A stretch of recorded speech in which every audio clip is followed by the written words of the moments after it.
So I've got to ask you, why? Really? Why? Why do the writers have to do this?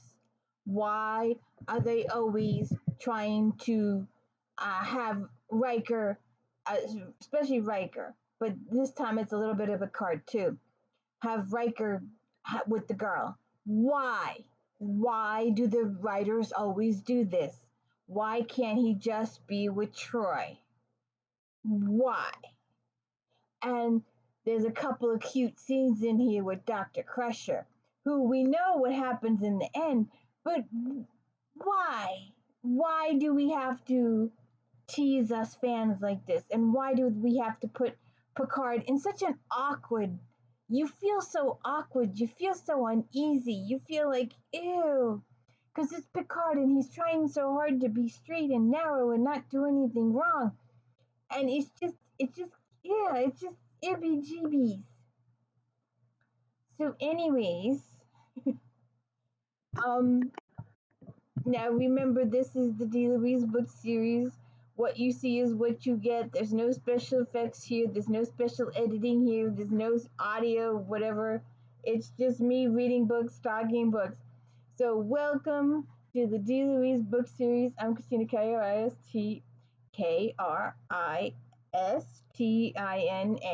This is where we read books and we talk about books. No special effects going on here. My computer is being held together by a binder clip, and it's having some moments today. It's been separating again, so I need anybody have an L bracket? I need one for the back and the front to hold it because the back is starting to separate too now. Because I have to carry it over here. So the binder clip is working, and it's been working for several months now. So we'll see what happens. But as long as it continues to work, it's doing just fine. But I may need to invest in a binder clip, and then I won't be able to adjust the top anymore. So anyways, we are, before I get started here, we are in season 5. We are on disc 6, and we are at episode 221, The Perfect Mate. Next week we'll do The Imaginary Friend. The week after that, looks like the Borg are coming back, and the next phase. You remember when there's a couple of things about this episode that had me thinking of other Star Treks, and we'll get into that. I didn't research it enough, and maybe I should have, but I didn't. But the lady who plays the love interest, and I'll try and point it out later. I don't know how successful I will be because I don't have the graphics that other channels have. I am just an amateur at this. The other ones spend time putting pictures and doing this and I don't have any of those capabilities. So we'll see what happens, but I hope you'll stick with me for this recap. I also hope that you will check out the If Then later this afternoon and go back and check out all my If Thens. I started out with the Bridgertons. If you like the Bridgertons, then maybe you like Stephanie Lawrence Sinsters, Joanna Lindsay's Mallory's, Catherine Coulter Sherbrooke's, and I also did If Then on vampires. I did If When on werewolves. I did If When's on dragons. I did If Then on Harlequin. You know, there's a Harlequin for every type of situation. There's one group of Harlequins that just put up for a romance when poor girl meets tycoon. Then another one is where they meet the cowboy, and another one where they meet lawyers, and another one where they meet physicians and doctors, and another one for being pregnant and falling in love. There's a NASCAR and there's a cowboy. There's so many Harlequins out there, so I did a whole thing on that too. I also did one recently, and the last check, only 10 people had watched. So if you could go watch that one, I'd appreciate it. I did one on Black authors, and I give the whole explanation of why I decided to do that. And like I said, last check, only 10 people watched. So I'd appreciate it if you'd go watch some of those if then. And of course, my biggest deal of the week is Flashback Monday. Romantic Times Book Review Magazine. I review over 60 books. The last couple of weeks, it's been over 60 books in each. So I do historical romances, contemporary romance, inspirational, mainstream, Harlequin, paranormal, erotica, mystery, thriller, suspense, all of it. So please check all those out. I've been doing them for over a year now. The videos start with 2007. We are currently finishing up 2010, working our way into 2011. I'm having ownership of less and less books. I had started writing my own books about 2011, so my reading got decreased at that point. So my wish list on Amazon, which is not public, I'm trying to figure out how to make it public, has over 200 books on it because these are all the books that I should have bought when they first came out. So that if I ever get viewers, I may make that public, but I don't have anybody watching. So, and if you're still here after all of this, my analytics say you split 5 minutes ago. So who knows if YouTube will even show this to people? It happens. No one watches. So anyway, like I said, we are doing the perfect mate today, and there's a lot of things about this episode that bother the heck out of me. And I will notice the absence of Troy being a betazoid and being able to sense emotions and feelings. You think she would have been a good companion for this one? So if you want to know her identity, please go check out my New Year's Eve video, Dirty 30. By the way, we did all those Janet books last year. So please check out all those videos and all my JD Robb videos. And we're currently doing Victoria Thompson's Gaslight series, J.R. Ward's Black Dagger Brotherhood series, James Patterson's Alex Cross series. Just did one. You'll probably, I think it's tomorrow it airs, or just the other day. The latest Alex Cross had me like, huh? Because it was doing. I thought it was a sequel. I was like, here we are in the middle of 12 books into the series, and he's doing a prequel. And I was all confused with that, so you have to check out that video too. And I found out, if you watched last week or the week before, is If Then on time travel. I found some really awesome books, and I found one series for myself to read. I actually found a series for me to read to me, and it's been awesome. I am dying to get back to it. It's Julie McWane, A Matter of Time. It is awesome about this FBI agent who goes back in time 100 years. Now it's so good. It's almost as good as Outlander, and there's no adult activity as an Outlander, and it's shorter than Outlander. It's only Outlander's 1,000 pages. But this woman does a marvelous job, an absolute marvelous job.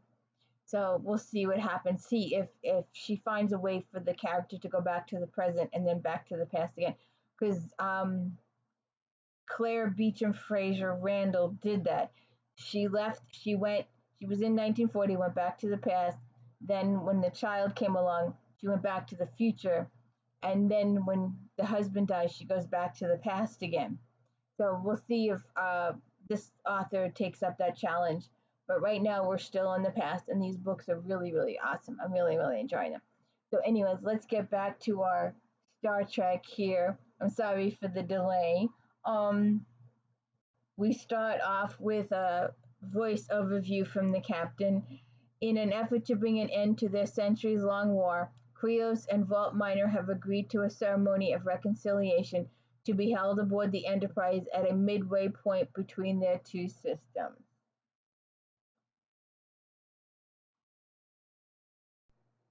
So I knew he looked familiar, the actor. So he played Elias Hewer in Buck Rogers. That's where I knew him from. That was a show way back, way back. So Picard is apologizing to the ambassador uh, for their slight delay in picking him up. They had to stop at Harrod Fort to pick up a group of stranded miners. And that's a reference that becomes a little clearer later on in the episode. Please, Captain, we are grateful that the Federation has taken as much interest as it has in this matter. Uh, Picard asked, was Commander LaForge able to provide you with the special cargo handling provisions you requested? Indeed he was. However, until we reach the rendezvous with the Maltese, may I ask the cargo be declared off limits to all but the most essential personnel? I trust, Commander, that this cargo is no way dangerous. Oh no, Bram says. I'm nothing of the sort. I'm cautious because it's quite fragile and irreplaceable. Um, Bridge to Captain Picard, Riker says. Go ahead. We've picked up a distress call from the Ferengi, and it's been planned. You see the Ferengi coming. You think that you see the coins. You know how the Ferengi are. You know how they're always out for money. They need more money, more money, more money. So you're wondering what the precious cargo is, the hull is. Obviously, the Ferengi know what it is or think they know what it is, but Picard doesn't. But the Ferengi know, but Picard doesn't. How does that factor into all this, huh? Um, so they have to go out to the bridge, but before they do, Bram says the timing of our ceremony with the Aklet is critical. It cannot be delayed. Picard says we will be at the rendezvous on schedule. Don't worry. And they go out to the bridge. And I wish I could let the film roll and play it, but there's copyright issues, and I don't want to get in trouble. So we go out to the bridge. We're shown the Ferengi ship. Apparently, they're having trouble with their containment field is collapsing. They beam over the Ferengi just in time before their ship explodes. But you can see this coming. You can see, if you're a star of the show, you know this Ferengi are up to something. You just know it. I'm a little upset that our transporter person here doesn't get a name. She's just crew person. So our Ferengi beam aboard, and I like the scene. Let me see if I can do this. I like this part where Riker says to Worf, "Escort our Ferengi guest to quarters, not too close to mine." You can see it coming. Um,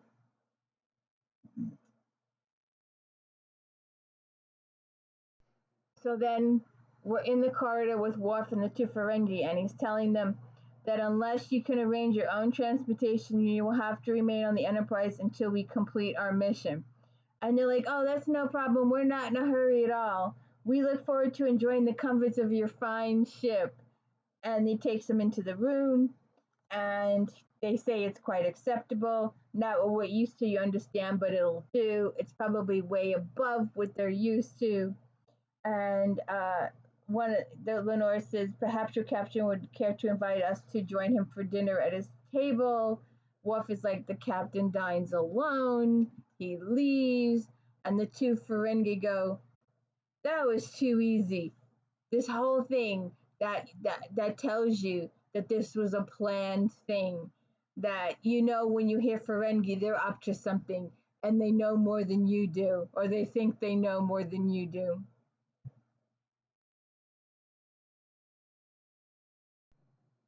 So Geordie's telling the ambassador that they've been working from his drawings, and he hopes they're in the ballpark. And Bram is like, ballpark? And Picard says, that's an old human expression. Mr. LaForge hopes that we've got close to achieving what you wanted. And then they go into the holodeck, and it shows um, the what you call it, the ceremony place where they're gonna hold the big ceremony. Forget what the word is right there.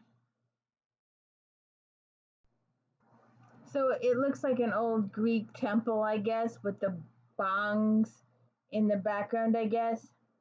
So while they're doing all this, someone's being a naughty little boy. So here we find out what the precious cargo is that Bram was talking about with Picard earlier in the episode. And at first you're thinking it's gold or it's a capsule or something like that. And that's probably what the Ferengi were thinking too. So after they finish viewing the holodeck, they go out into the hallway, and that's when uh, the Ferengi approaches them, and they're going, yes, of course, I'll consult of the historical volumes I brought with me, so perhaps we can reconvene later. And then he comes up and he says, excuse me, is the Kurzosi ambassador aboard this vessel? And he's like, yes, can I help you? And Picard says he's really busy. And he says, do you schedule his appointments? Looking at Picard. I am the captain of the ship. What do you want? Allow me to present myself, Parlanor of the Ferengi Trade Mission. We are pleased to hear, Ambassador, that you have at last negotiated a peace treaty with the Valtis. So peace is a good trade unless you're an arms merchant. And they're like, what? So they break it up. They get rid of the Ferengi, and they uh, he's trying to talk to them about trade agreements and stuff like that before they haul him away. And then they go into the hollow bay. Hold on a second. So they go into the cargo bay and they see the Ferengi, and I'm guessing he thinks it's gold and he's trying to scan it or something. We don't know. But so they catch him in the act, and he accidentally falls over. He falls over. He releases the beams. He dislodges the stasis.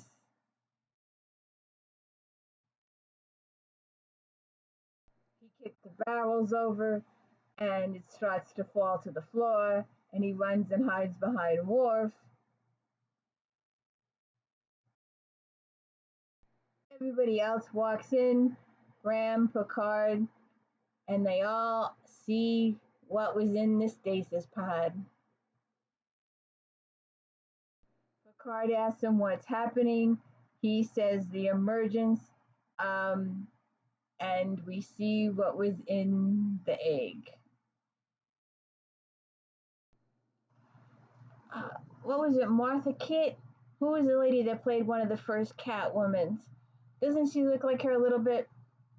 Also, I wanted to bring this to your attention, and I'll probably mention it again later because I'll probably forget that I mentioned it now. But when they show her closer ups later on, here, here, and on the back of her neck, you'll see that she has markings like that, like Dax. It totally reminded me of Dax. It really did.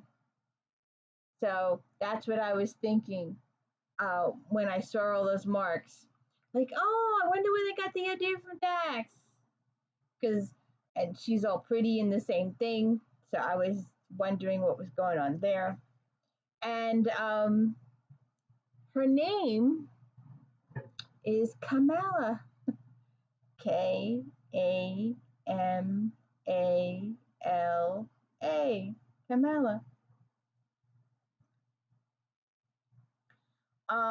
And she walks up to Captain Picard, and she's like all gooey eyes for him, and she's all lovey-dovey for him. And she's like, I am for you, Eric Gavalt. And Bram's like, no, Kamel, this is not Eric. This is Captain John-Luc Picard of the Federation Enterprise. Kamel says, that explains why you don't look at all like your holographs. I apologize, Captain. As an empath, I could sense your authority. I assumed you were Chancellor of Eric. Riker's in trouble too. He's got the same expressions as the captain's got. Uh, I'm afraid I require an explanation, Ambassador. As do I, Ambassador. Why have I been brought out of stasis prematurely? It was an accident. This is quite complicated. Perhaps you and I. Kamala says it's not complicated at all, Bram, and the captain has no tolerance for prevarication. I am a gift to Arika Vault. You mean you're using this ship to transport a sentient being as property? Bram says not as property, as a gift, and I was concerned that you might not entirely understand, because your concern was justified, Ambassador. Camilla says you're angry. Why? Oh, good grief.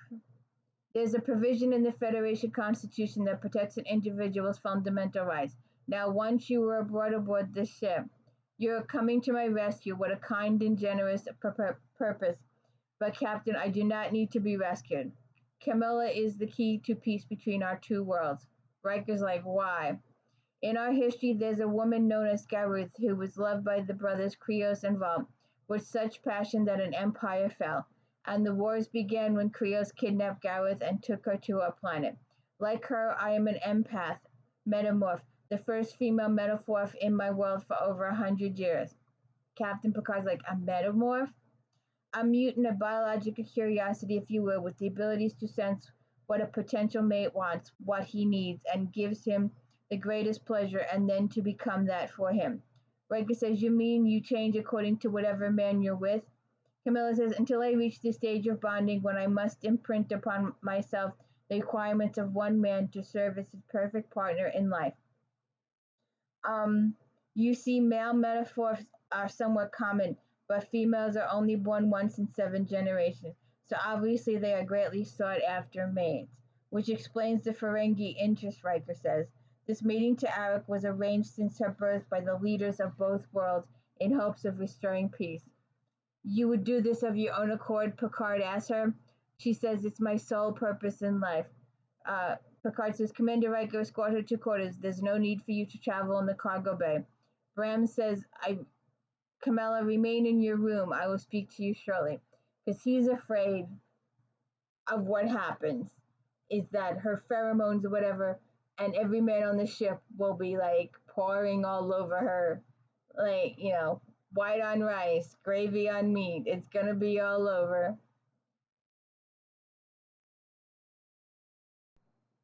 So Riker holds it together for a short period of time. So they're walking down the hall, and Riker's like, why were you in stasis? Metamorphs have a long and complex sexual maturing process. I am in the final, the third and final stage. It can be an uncomfortable transition, not only for me, but for the men around me. Riker's like, in what way? My body is producing an unusual level of what you call pheromones. The effect can be quite provocative, perhaps you would sense this. Unfortunately, I'm not an empath. Oh, I think you're more empathic than you admit, at least when it comes to women. Riker says, I think you have me at a disadvantage. And he does good up to a certain point. And then, now if you ask me, he should have stayed outside her cabin, her quarters. So he comes in and shows her the replicator and stuff like that. And then she makes her second pass. And this time she's successful. And they kiss a couple times.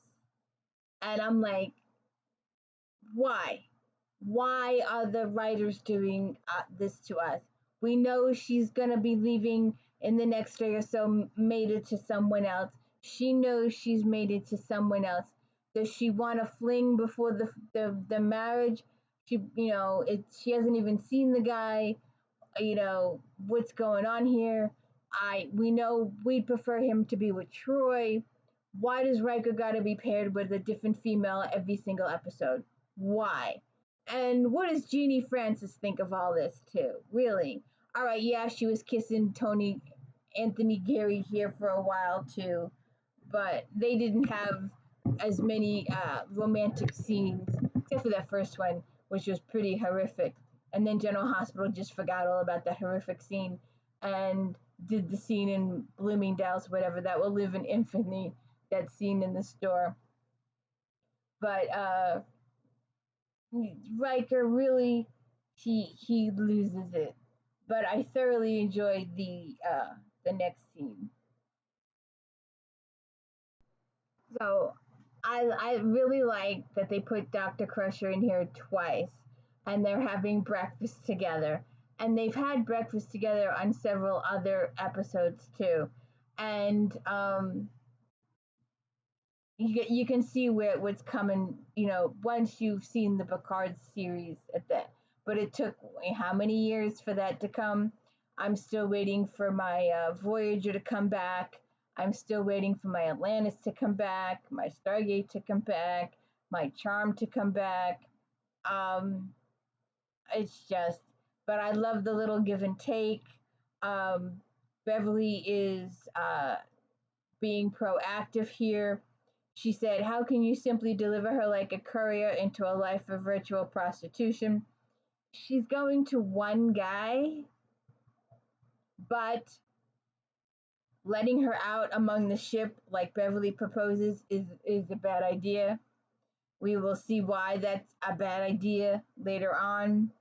Um, so, Beverly, arranged marriages have been the basis of political alliances in many cultures, including our own. I'm surprised at you. Picard says she knows exactly what she's doing. She's been conditioned since the day she was born to believe it's perfectly acceptable to only exist to please men. She was born to do this, Beverly, and breed by those people to seal a treaty with the seductive coup de grace. All right, fine. Let's throw the Prime Directive to the wind.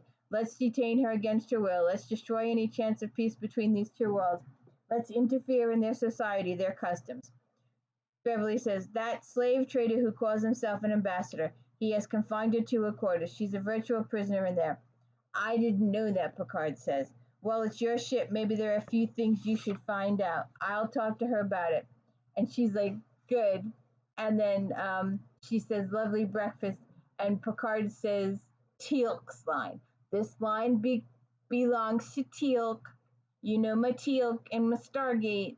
And Picard goes, indeed. And I'm like, that's my Teal'c.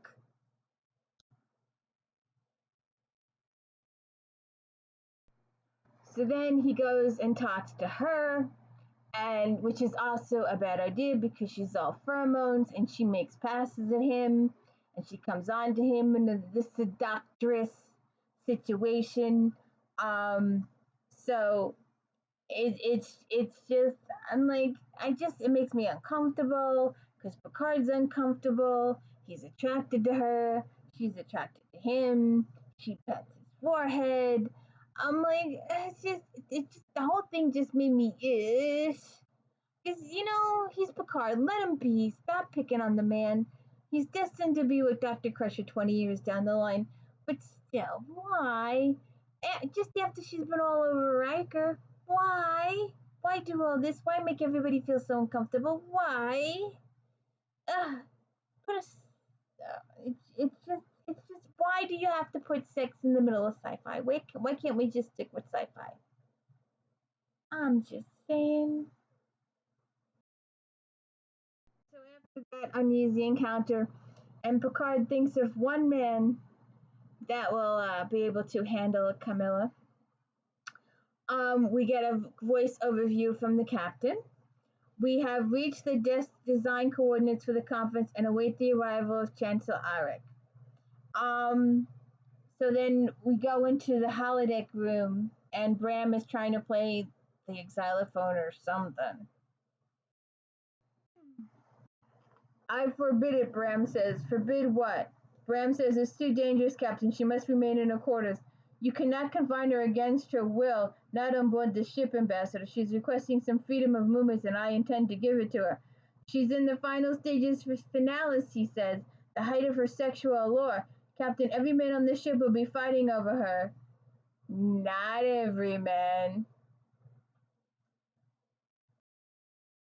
So he tells Kamala that she may roam the ship and that Data will be her guide. And she's like, she's not getting anything from Data. And Data's like, your empathic powers do not perceive anything because I'm an android. I have no emotions. And she's like, oh, I understand why Captain Picard chose you to be my chaperone of all people. And then he takes her to the worst place he could take her. All right, it might be the nicest place, but it's still the worst place. So he takes her into 10 Forward, and Worf and Riker are having a discussion. And the minute she walks in, Riker's like, I'm out of here because the temptation is so great for him. It's just driving him. He's coming out of his skin with temptation to go to her and be all over her. And I'm like, she was just all over Picard, and now she's all over with you. And what was that episode way back, maybe season one, with the girl in the holodeck, and she made eyes at Riker, and then she made eyes at Picard too. Minuet. That was it, because then the Cardes, no, the Romulans made her be his wife, and that's when he knew the whole thing was bogus because it was Minuet. So this chick reminded me of her too, but it was a different actress. But so she has a little bit of Dak in her. She has a little bit of Minuet in her. She's always saying the right thing in the soft, sexy voice. And it's just like, oh, good God. And then she changes to a down home New Yorker city slick girl when she sees the miners. So let's get to that. So the miners are all over her, and she's all over them, and she tries to fit in, and then they try to tell Data there was a problem with the replicator, and Data says he was going to go help, and then it occurs to him that the miner was just trying to get rid of him, and Data ends up staying and taking her out of there because it would have been something. And even Worf has an issue when he gets too close to her. She growls at him like a Klingon woman, and after she leaves, he growls like her as a Klingon man, and he catches himself and realizes he was doing it too. It was just a little wake up call for him. So then she goes to see Captain Picard and makes another pass at him, and he tries really hard to maintain. Perhaps the ambassador is right. Perhaps I should remain in my quarters. Picard says, I have confidence in the self control of my crew, Kamala, but there are guests and civilians aboard.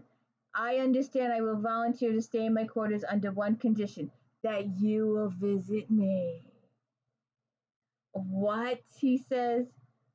The wall you put between us.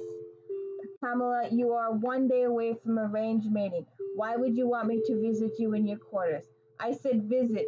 I didn't ask you to make love to me.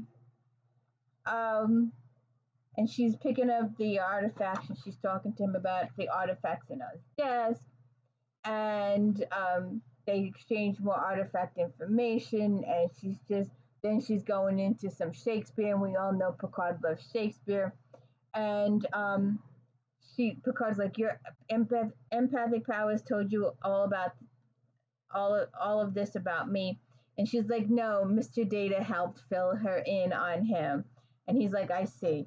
My empathic powers can only sense a man of deep passion and conviction, so controlled, so disciplined.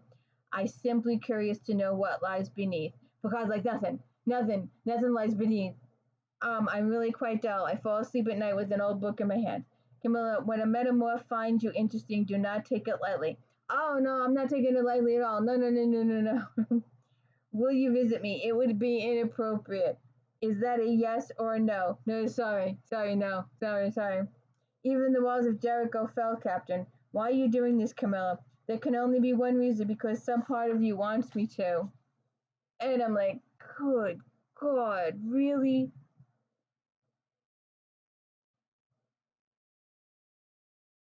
So then we run into a little bit of trouble here. The Ferengis left money for the ambassador. He comes to see them. He says, what's the meaning of this? I see you got your message. He said, is this some sort of bribe? I'm not amused. No, Ambassador, your attitude is quite understandable. This is just a sample. The bribe is 10,000 more. Luigi Gold, the priest in the galaxy. The purest in the galaxy, excuse me. We know the lifestyle of the Corrosian Master is far from comfortable. You deserve to live a life of luxury. How dare you suggest? He throws the coins on the floor. Our money, what? You drive a hard bargain. 20,000, not an ingot more. We must have the metamorph. She is the answer to a Ferengi prayer. We have a ship waiting to rendezvous with us in 3 hours. We can all transport off together. Thank you for sharing that information. I will pass it along to Captain Picard. You can't do that. And they're like, no, no. And he falls in the fight and he lands on a glass table and is unconscious. Then he's in sickbay. Captain's log supplemental. The Ferengi have dispatched via shuttle to Starbase 117. What charges will be brought against them depends on whether or not Ambassador Bram recovers. Dr. Crusher says we've been able to stabilize his condition. If we're lucky, he'll regain consciousness in a few days and set up a level 1 cryosackle display. Yes, Doctor. Picard says I'll advise the Maltese delegation that the conference will have to be postponed. And Camilla's like, no, that won't be possible. My ability to imprint on a mate will only last a matter of hours after the completion of the Finral. If I haven't been removed from stasis prematurely, a delay might have been possible. But now I have to bond with Alec within 2 days. Picard says there are points in the negotiation that Bram still has to address. Camilla says you are familiar with the issues. Picard says familiar, yes, but I can't represent your people's interests. Camilla says you represent the interest of peace. My people will be certain of it. Wait a second, let me see if I can. She's all over him. And she's like, but there are custom and rituals of which I have no experience at all. She's like, well, I told you I'm extremely knowledgeable about Vault. I will help you prepare. That means they get to spend more time together alone. Oh, good God. So then Picard and Camilla are on the holodeck, and she's teaching him how to play the chords on the notes. And he says, I'm reminded of piano lessons when I was a child preparing for a dreadful recital. Do you still play? She asks. He says, no. I regret that I gave it up. I used it to please my mother, but I dislike performing in front of an audience. Shy, she says. No, just not very good. And then we have a very long, very uncomfortable conversation that you can watch for yourself. Talk about her childhood, how she was raised to please men, and how she was taught all about literature and art, like a concubine would be taught of a wealthy peeps how to, you know, get out the Kama Sutra, get out the literature, be able to talk. Some of those, you've seen some books, some movies where these women were taught to be able to talk about any subject, politics, history, money, math, anything, depending on who their potential suitor was. And then, of course, bring out the Kama Sutra, and you've got the perfect mate. And it was just a whole convo there. So then Picard meets the other man, Alaric. He comes aboard.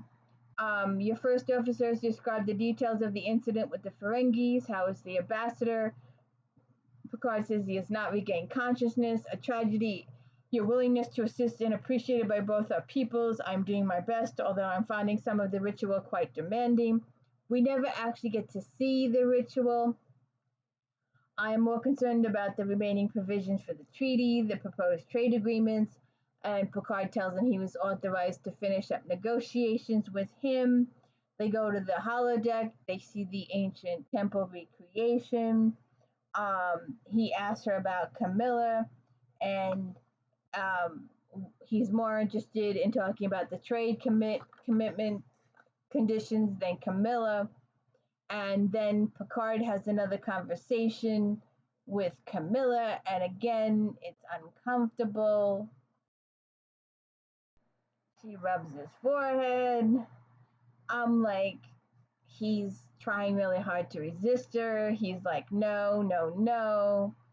And he's like, why are you doing this? Because she's attracted to him. She's morphing to him. And she's got a lot of stuff of Picard in her now. She's got the Shakespeare, she's got all the literature, the history, the archaeology, and it's just the whole scene is just very uncomfortable to me. And the next day, the next day we're having breakfast with Beverly, I said, and he says, she says a penny, and he says what? And she says a penny, and she goes, a penny for your thoughts. And he says, Beverly, may I take off the uniform for a moment? And you're like, she's like, Captain. She goes, I need to talk to a friend. And she's like, of course. Actually, it's all your fault. And she said, Mime, you insist that I look into her situation. The metamorph, the metamorph Camilla, I've spent quite a lot of time with her the past few days, and you're right about several things. But Beverly, her entire existence has been orchestrated for this moment, and she tends to go through it to help her people and end the war. And you're saying there's nothing you can do about it. It isn't that simple. I barely know who she is, and who she is changes the moment the next man comes into the room. And I find myself hoping the next man won't come in. But of course he does, and within a few hours the ceremony will begin, and she will mate with a man who cares more about trade agreements than he cares about her. I can't help thinking how she will be with him, how she will change to accommodate him. I wish I knew how I could help you. Perhaps I just needed a shoulder. Oh, it's here for you, John Claude. It's always here. So then we go into her quarters. She's all in her nice little wedding dress. They have another little chit chat, another uncomfortable chit chat. I should point out that at a certain point, Data interrupts, and Picard's like, "Not now, not now, not now." He's gonna get lucky. I mean, come on. And it's a good thing Data interrupts because he says Alec's waiting for the ceremony, and Picard's, "Oh yeah, right, right, right. I got to take her to the ceremony." The whole thing is just so uncomfortable.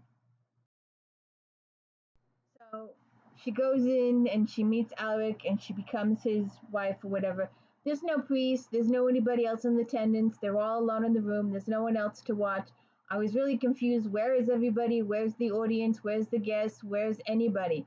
But no, it's just the two of them. I'm like, where are the other ambassadors? Does anybody need to witness this type situation? What's going on here? But there's nothing. There's nobody there. I don't get it. But that's it. And then we see. So then Picard is seeing the ambassador to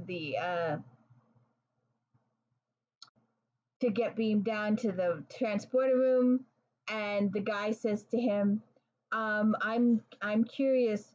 I was chosen for this mission for a very simple reason. I am 200 years old. The temptation of a beautiful metamorph do not easily reach me, and yet I would be lying if I were to claim that even at my age they do not reach me at all. But you worked with her side by side for days. How did you resist her? Picard does not answer. He says, have a safe trip. And it's just silence. Awkward, awkward silence.